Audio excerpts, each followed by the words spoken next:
सोना एक ऐसी चीज है जिसकी चमक सदियों से निवेशकों को अपनी तरफ खींचती रही है।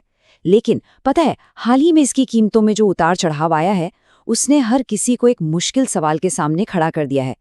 क्या ये सोना खरीदने का एक सुनहरा मौका है, या फिर कहीं ये एक खतरनाक जाल तो नहीं? तो चलिए आज इसी पहेली को सुलझाते हैं और समझने की कोशिश करते हैं कि सोने का भविष्य आखिर किस तरफ जा रहा है। आज हम इन 5 जरूरी बातों पर गौर करेंगे। सबसे पहले ये समझेंगे कि आज का बाजार एक मौका है या जाल। फिर देखेंगे कि दुनिया भर में जो अनिश्चितता का माहौल है, उसका इस पर क्या असर पड़ रहा है। इसके बाद जानेंगे कि दुनिया के बड़े बड़े सेंट्रल बैंक आखिर क्यों सोना खरीद रहे हैं, और हाँ, चार्ट्स क्या इशारे कर रहे हैं, ये भी देखेंगे। और आखिर में इन सब को मिलाकर एक निवेशक के तौर पर क्या रणनीति अपनाई जा सकती है। तो चलिए शुरू करते हैं। देखिए, हुआ ये कि सोने की कीमतें पहले तो तेजी से नीचे आईं और फिर थोड़ी बहुत संभल भी गईं।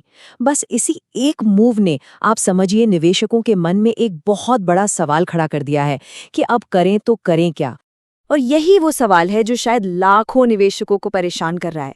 मतलब एक तरफ तो ये लालच है कि कहीं कीमतें और ऊपर न चली जाएं, और दूसरी तरफ ये डर कि कहीं अपनी मेहनत की कमाई डूब न जाए। सच कहूं तो यही कश्मकश आज के सोने के बाजार की असली हकीकत है। तो सवाल उठता है कि सोने की ये चमक अचानक से इतनी तेज क्यों हो गई। असल में इसकी सबसे बड़ी वजह है पूरी दुनिया में फैली हुई इकोनॉमिक और जियोपॉलिटिकल अस्थिरता। आइए जरा समझते हैं कि ये काम कैसे करता है। आप बस सोच कर देखिए, 2 बड़े देश एक बड़ी ट्रेड डील पर सहमत होते हैं और अगले ही दिन पता चलता है कि एक ट्वीट से सब कुछ बदल गया। अचानक नए टैक्स लग जाते हैं और वो डील रद्द हो जाती है। अब जब ऐसा होता है तो डॉलर या यूरो जैसी बड़ी करेंसीज पर से भी लोगों का भरोसा कम होने लगता है और बाजार में एक डर का माहौल बन जाता है। और जब दुनिया की सबसे ताकतवर करेंसी यानी अमेरिकी डॉलर पर ही सवाल उठने लगे, तो निवेशक कहाँ जाएं? जाहिर है, वो एक ऐसी तिजोरी ढूंढते हैं जिसकी चाबी किसी एक देश की सरकार के हाथ में ना हो। और इतिहास ने हमें बार बार दिखाया है कि वो तिजोरी हमेशा सोना ही रहा है। अच्छा, अब उन लोगों की बात करते हैं जो असल में बाजार को चला रहे हैं। और यहाँ एक बहुत ही दिलचस्प बात सामने आती है। वो ये कि दुनिया भर के सेंट्रल बैंक्स, मतलब देशों के सबसे बड़े बैंक, बड़े पैमाने पर सोना जमा कर रहे हैं। जरा इस चार्ट पर नजर डालिए। एक तरफ अमेरिका है जो 8,000 टन से भी ज्यादा सोने पर बैठा है, ये दुनिया में सबसे ज्यादा है। और दूसरी तरफ चीन है जो आधिकारिक तौर पर तो 2300 टन से ज्यादा दिखाता है। पर यह सिर्फ नंबर नहीं है, ये इन देशों की आने वाली कल की रणनीति का एक साफ साफ संकेत है। लेकिन असली कहानी तो पर्दे के पीछे चल रही है। कई एक्सपर्ट्स का मानना है कि चीन के पास असल में जितना सोना है वो उसके आधिकारिक आंकड़ों से लगभग 2 गुना, यानी 5,000 टन से भी ज्यादा हो सकता है। जरा सोचिए, दुनिया की नजरों से छिपकर इतनी बड़ी खरीदारी क्यों की जा रही है? 15 महीने, जी हाँ, पूरे 15 महीनों से चीन का सेंट्रल बैंक हर महीने लगातार बिना रुके सोना खरीद रहा है। ये कोई अचानक में लिया गया फैसला नहीं हो सकता। ये एक बहुत बड़ी और सोची समझी रणनीति का हिस्सा लग रहा है, जिसका असर आज हम सोने की बढ़ती कीमतों के रूप में देख रहे हैं। चलिए अब फंडामेंटल से थोड़ा हटकर टेक्निकल एनालिसिस की दुनिया में चलते हैं।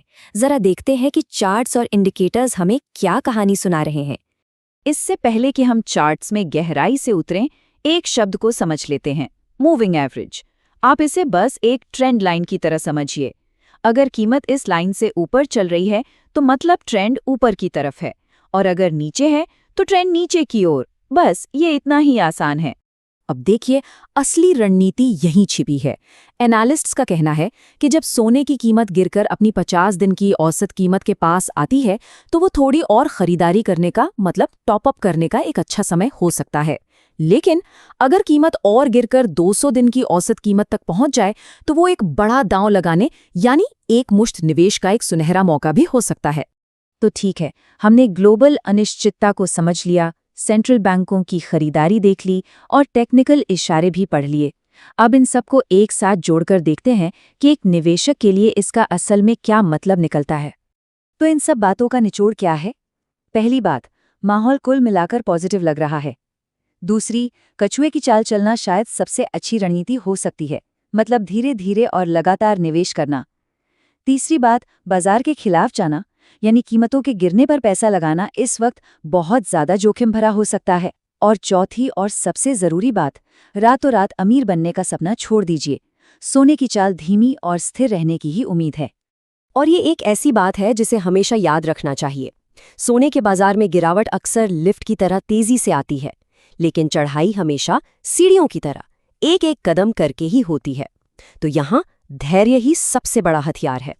और अंत में ये एक सोचने वाला सवाल है, जिस रफ्तार और पैमाने पर दुनिया के सबसे बड़े बैंक सोना खरीद रहे हैं, क्या वो जाने अनजाने में सोने की कीमत के लिए एक नया और ऊंचा बेस प्राइस तैयार कर रहे हैं?